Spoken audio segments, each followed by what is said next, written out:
Hi, in front of me is Samsung Galaxy A42 and today I would like to show you how you can download and apply live wallpaper called Shadow Galaxy.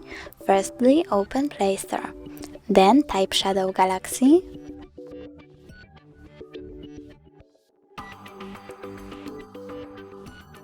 And download this app from this developer.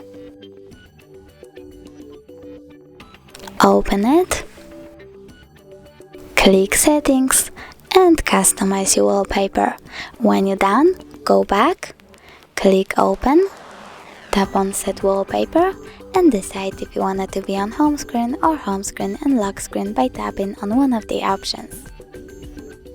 Now when I go back, I can see that my wallpaper has changed. Thanks so much for watching. If you enjoyed this video, don't forget to leave a like, comment and subscribe. Bye!